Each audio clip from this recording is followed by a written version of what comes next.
तो question number 40 हम लोग देखते हैं अब असाइनमेंट का. See it's given that A in 10 days finishes off one work, B in 15 days finishes entire that one unit of work, whatever it may be. Okay, it may be building a wall or an embroidery work or anything. Okay, C takes 20 days to finish off that one work. तो हम लोग क्या करेंगे, 10 से यहाँ पे divide कर देंगे. तो A एक दिन में कितना काम ख़त्म करेगा? A एक दिन में 1/10 काम ख़त्म करेगा. B एक दिन में कितना काम ख़त्म करेगा? 1/15. एंड C एक दिन में कितना काम ख़त्म करेगा? 1/20. हमने डिवाइड बाय 10 किया तो 1/10, डिवाइड बाय 15 किया तो 1/15, डिवाइड बाय 20 किया तो 1/20. तो A x दिनों में कितना काम ख़त्म करेगा? यहाँ पे भी x से मल्टीप्लाई करेंगे, यहाँ पे भी, तो x/10. B x डेज में कितना काम ख़त्म करेगा? x/15. C x डेज में कितना काम ख़त्म करेगा? x/20. तो तीनों मिलके A B C अगर x डेज के लिए काम करें तो A इतना पार्ट ख़त्म कर चुका होगा x/10, B x/15 पार्ट जो है एक काम का वो ख़त्म कर चुका होगा, और C जो है इतना फ्रैक्शन उस एक काम का ख़त्म कर चुका होगा. तो A B C together in x days will complete this much amount of work. अब हमको ये जो पूरा का पूरा काम है वो एक जो भी काम है वो ख़त्म कराना है x डेज में.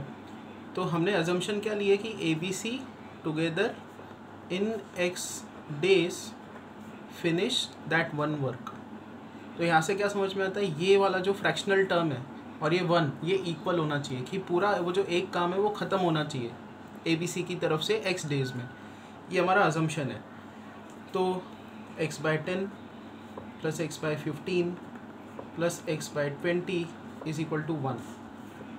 x हम लोग कॉमन निकालेंगे, यहाँ पे 5 कॉमन निकालेंगे तो यहाँ पे आएगा 1/2, 1/3, 1/4 इज इक्वल टू 1. इनका LCM निकालेंगे और नीचे वो LCM हम लोग लेके आएंगे. तो यहाँ पे 6 आएगा ऊपर, यहाँ पे आएगा 4, यहाँ पे आएगा 3 divided by 12 is equal to 1. तो x/5 into 13/12 is equal to 1 and you'll get x is equal to 60/13. 60/13 days जो है वो लगने वाले इन लोगों को. ठीक है, अब उन्होंने ये बोला if all of them work together to complete the work, what fraction of work would have done by B. कितना फ्रैक्शनल पार्ट B ने ख़त्म किया होगा, कितना काम B की तरफ से हुआ होगा. तो हमने देखो यहाँ पे फॉर्मुलेट किया ही हुआ है, B को x डेज लगते और x/15 काम वो ख़त्म करेगा B. तो B की तरफ से कितना काम ख़त्म होगा? x/15. इतना फ्रैक्शन का काम ख़त्म होगा. x का मतलब 60/13 डिवाइडेड बाय 15. इतना काम B की तरफ से ख़त्म होने वाला है. तो 60/15 आंसर कितना होगा? 4/13. This much fraction of work B would have done. Question number 41. Tap A in 12 minutes fills one tank. Tap B in 15 minutes fills one tank.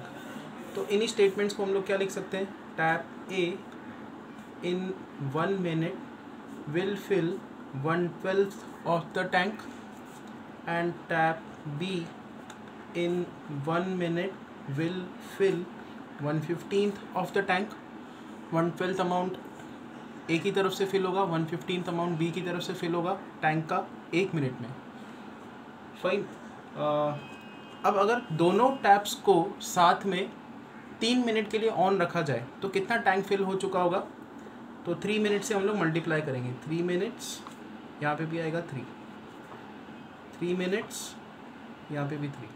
तो टैप A की तरफ से 3 मिनट में इतना टैंक फिलअप होगा, tap B की तरफ से 3 मिनट्स में इतना टैंक फिलअप हो चुका होगा. इतना फ्रैक्शनल पार्ट एक टैंक का फिल हो चुका होगा. तो दोनों टैप्स जब आप ऑन रखोगे, tap A and tap B together for 3 minutes, if you on them 3/12 and 3/15, इतना फ्रैक्शनल पार्ट, इतना फ्रैक्शनल टैंक 1 यूनिट का मान लो टैंक है, 1 लीटर का टैंक है, तो इतना लीटर फिल हो चुका होगा. ओके, तो कितना बचा हुआ होगा। अब हम लोग इसको थोड़ा सिंप्लीफाई करते हैं। देखो ये कितना आएगा 1/4 + 1/5 विच इज़ 9/20। तो इतना जो टैंक का पार्ट है वो फिल हो चुका है 1 यूनिट में से। तो कितना बच गया, तो tank remaining to be filled, tank remaining to be filled is equal to 1 - 9/20, क्योंकि इतना 3 मिनट में उन लोगों ने फिल कर दिया है, उन लोग मतलब उन टैप्स ने फिल कर दिया है 1 यूनिट में से, इतना फिल हो चुका 3 मिनट में। तो कितना बच गया, 1 - 9/20 बच गया। तो 1 - 9/20 कितना होता है 11/20। तो आगे हम लोग अब क्या लिखेंगे, 11/20 amount of tank is still remaining to be field after 3 minutes. तो after 3 minutes 11/20 amount of tank remains unfilled,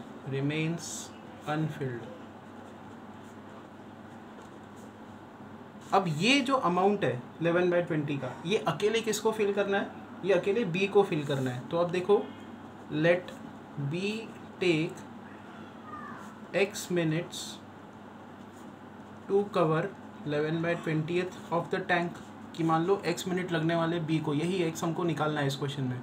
extra 11/20 का जो अमाउंट है वो फिल करने में b को x मिनट्स लगने वाले हैं। बट b की एक इन्फॉर्मेशन हमको पता है, b टेक्स, उन्होंने एक स्टार्टिंग का जो स्टेटमेंट है उसमें दिया हुआ है, b takes 15 minutes to fill a tank, 1 tank.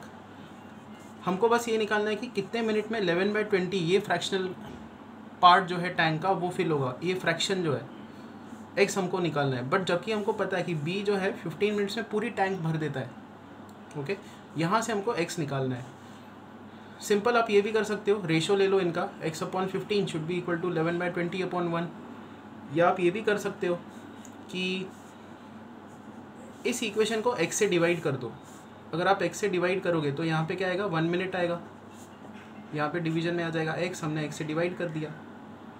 और यहाँ पे 15 दिख रहा है, ठीक है, तो इसको फिर 15 से मल्टीप्लाई कर दो। तो यहाँ पे 15 से मल्टीप्लाई करोगे तो इंटू 15 आएगा। तो अब लेफ्ट हैंड साइड इनका सेम हो गया, b takes 15 minutes to fill this much amount of tank, b takes 15 minutes to fill entire 1 tank. तो 1 और ये इक्वल होना चाहिए। तो यहाँ से आएगा 11 × 15/20 × x is equal to 1। x इधर शिफ्ट करो तो x का वैल्यू आएगा 11 × 15/20, 11 × 3/4, 5 से ये दोनों डिविजिबल है। तो कितने मिनट लगने वाले b को पूरा टैंक भरने में, रिमेनिंग पार्ट जो है 33/4, इतना टाइम लगने वाला है b को। इसको हम लोग ऐसा लिखेंगे 32 + 1/4 विच इज़, ये मिनट्स में आंसर है, ठीक है। तो 32/4 8 + 1/4 मिनट, ये 8 मिनट है। तो 8 minute + 1/4 minute, 1/4 minute, 1 minute is 60 second. तो यहाँ पे सेकेंड्स में हम लोग इसको कन्वर्ट कर देंगे। तो 8 मिनट + 15 सेकेंड, ये आंसर है इसका। नेक्स्ट क्वेश्चन नंबर 42 देखते हैं। So there is again a tank and there is a leakage. तो यहाँ से लीकेज हो रहा है। लेट्स से इस टैंक का कैपेसिटी है x यूनिट्स या x लीटर्स, ये इसका कैपेसिटी है। और यहाँ पे जो लीकेज है वो पूरे टैंक को 6 आवर्स में खाली कर सकता है। तो रेट ऑफ डीके बोल सकते हैं, डीके या rate of emptying the tank. Rate क्या है जिस हिसाब से टैंक खाली होगा, रेट इज x लीटर्स खाली हो रहे 6 आवर्स में, तो x/6, this is rate of emptying a tank, emptying the tank, किस रेट से टैंक खाली होने वाली है। फिर एक और पैरामीटर हमको दिया हुआ है कि इस टैंक में टैप खोला गया है और इसको फिल किया गया है, फिल किया जा रहा है। उसकी रेट कितनी है, rate of filling it is 4 litre per minute. अब यहाँ पे रेट जो है लीटर्स पर आवर में है, यहाँ पे लीटर पर मिनट में आ गया, इसको लीटर पर आवर में कन्वर्ट करना होगा। तो हम लोग क्या करेंगे, ऊपर भी 60 से मल्टीप्लाई करेंगे, नीचे भी 60 से मल्टीप्लाई करेंगे, तो into 60 into 60 into 4 240 litres per now 60 minutes means 1 hour. तो हमको रेट यहाँ पे आ गया लीटर पर आवर में, ये भी लीटर पर आवर में ही रेट है, लीटर पर आवर इसका यूनिट, इधर भी इसका यूनिट हमने लीटर पर आवर लेके आए हम लोग, ठीक है। अब दोनों चीज़ें एक साथ होने वाली है कि इस टैंक के लिए लीकेज भी होने वाला है और यहाँ पे टैप इसको फिल भी करने वाला है, और ये पूरा का पूरा टैंक भरा हुआ है पानी से, और ये प्रोसेस स्टार्ट हुआ कि नीचे लीकेज भी स्टार्ट हो गया और ऊपर से फिलिंग भी टैंक को किया जा रहा है, ठीक है। तो अब देखो हम लोग क्या करेंगे यहाँ पे, एक आवर में, ठीक है, हम लोग रेट की बात कर रहे हैं, यहाँ से